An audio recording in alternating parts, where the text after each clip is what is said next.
Bienvenue dans Légendes de l'écran, le rendez-vous passionnant qui explore les vies fascinantes de personnalités marquantes du monde des écrans. Aujourd'hui, plongeons-nous dans la carrière de Louise Beavers. Avant de commencer, un petit rappel.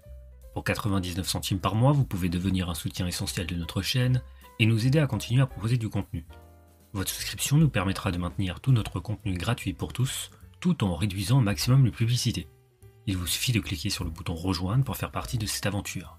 Merci infiniment pour votre soutien et bonne écoute. Beavers est née à Cincinnati dans l'Ohio de l'union d'Ernestine Monroe Beavers, enseignante, et de William M. Beavers, origine de Géorgie.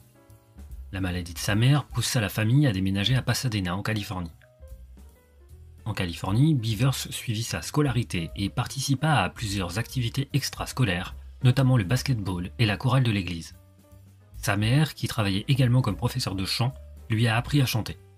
En 1920, Beavers obtient son diplôme de l'école secondaire de Pasadena.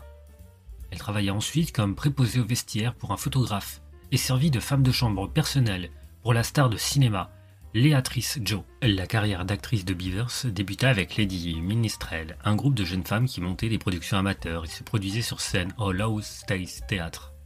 Charles Butler, un agent spécialisé pour les acteurs afro-américains, la remarqua lors d'une de ses premières performances et lui recommanda d'auditionner pour un rôle au cinéma. Au départ, Beavers était réticente à auditionner en raison des représentations négatives des Noirs dans les films.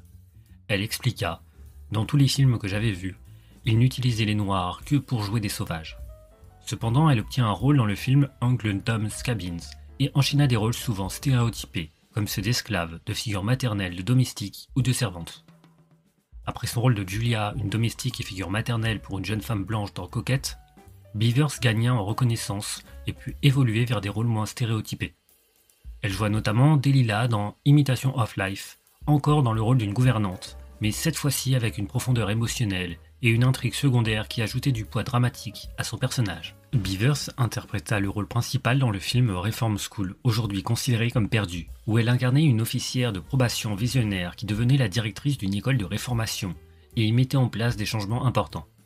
Dans Holiday Inn, Beavers interpréta une chanson dans une scène célébrant l'anniversaire d'Abraham Lincoln, qui mettait en scène Bing Crosby et d'autres acteurs grimés en noir, une séquence jugée offensante et souvent supprimée lors des diffusions télévisées du film. Elle fut aussi l'une des 3 actrices, aux côtés de Hattie McDaniel et Ethel Waters, à jouer Bella, la gouvernante dans la série Bella, première sitcom télévisée avec une actrice noire en rôle principal. Par la suite, elle joua une domestique dans les 2 premières saisons de The Danny Thomas Show. En plus de son travail au cinéma, Beavers effectuait des tournées théâtrales de 20 semaines par an. À mesure que sa notoriété grandissait, Beavers fut critiquée pour certains de ses rôles, qui étaient perçus comme renforçant l'image de subordination des Noirs face aux Blancs. Elle répondit aux critiques en affirmant qu'elle ne faisait que jouer ses rôles, sans les incarner dans la vie. Cependant, en tant que figure publique, elle dénonça progressivement les représentations et le traitement des Afro-Américains par Hollywood, tant durant la production des films que lors de leur promotion. Active dans la vie publique, elle soutenait les droits des Afro-Américains, appuyait Robert S. Abbott, éditeur du journal Chicago Defender, et apporta son soutien à Richard Nixon, pensant qu'il aiderait les Afro-Américains dans leur lutte pour les droits civils. Beavers devient une figure active et respectée de la communauté noire à Los Angeles. Elle s'impliqua dans des événements communautaires, notamment ceux de la People's Independent Church, où elle contribua au développement du programme de théâtre du Young People Landsome.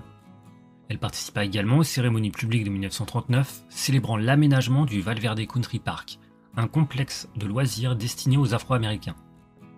Beavers fut intronisée au Black Filmmaker Hall of Fame en 1976. Elle était également membre honoraire de la sororité Sigma Gamma Rho, l'une des 4 sororités afro-américaines. Plus tard dans sa vie, Beavers souffrit de problèmes de santé, notamment de diabète. Elle mourut d'une crise cardiaque le 26 octobre 1962, à l'âge de 62 ans, au Cedar of Lebanon Hospital de Los Angeles.